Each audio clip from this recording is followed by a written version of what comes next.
Dr. Peter Navarro says Mexico looks like the United States did during World War II, and he's absolutely right. But I would also argue that his path forward, the way that he sees the future, is going back towards more of a manufacturing and industrial nation. He is correct, but I think it's actually bigger and better than what he envisions. Let's start with his words. Trusted Trump. We have the example from the first term.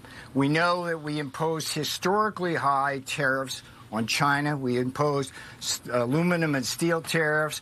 We imposed on washing machines, on solar. And all we got out of that, Shannon, all we got out of that was prosperity and price stability. And the reason why we're not going to see inflation is because the foreigners are going to eat most of it. They have to. We're the biggest market in the world, Shannon. And they have to be here. They have to be here.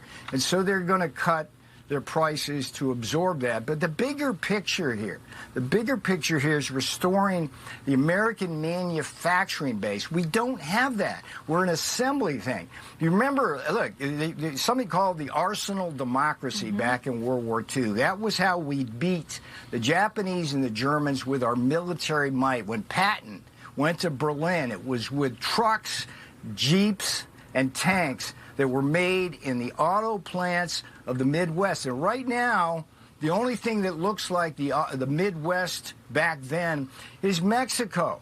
You go across the diaspora of cities in Mexico, there's football field size, 50 football field size assembly plants that are down there making the engines for here. We can't do that. The Germans and the Japanese, the South Koreans, and the Mexicans have taken our manufacturing capabilities. So we've got to get that back. And we're going to do it in a way which is going to protect American consumers and create jobs for American workers. There's going to be over 1 million new jobs created in the greater auto industry. He's correct, but I would say that if anything, he's shooting a little bit too low. He needs to be thinking bigger. We actually have a very different opportunity than anything we've had in our past based upon the advancements in technology. Yes, we can bring manufacturing back to the United States, but it's not going to be like it was during World War II or any time in our history.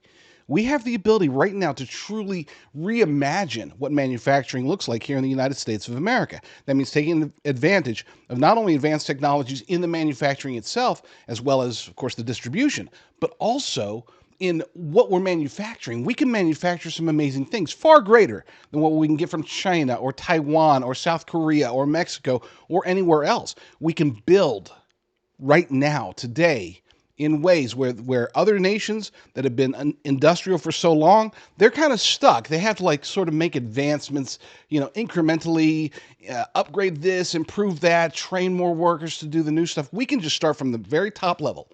Okay, we can start manufacturing, training workers, and manufacturing new products, better products, with better systems, better distribution capabilities in a way that would make us the place where you would want to import from. Instead of everybody wanting to export their goods to us, be like, wow, those American manufacturers, their quality is so much better than anything that we can produce here. We need to get their stuff. We need to import from them.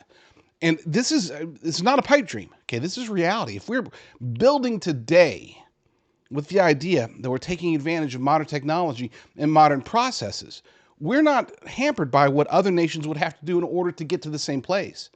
That's not even taking into account our advanced technology just inherently being the United States of America. So I would say, yes, Peter Navarro is correct. We need to get back, but we can also take it much higher.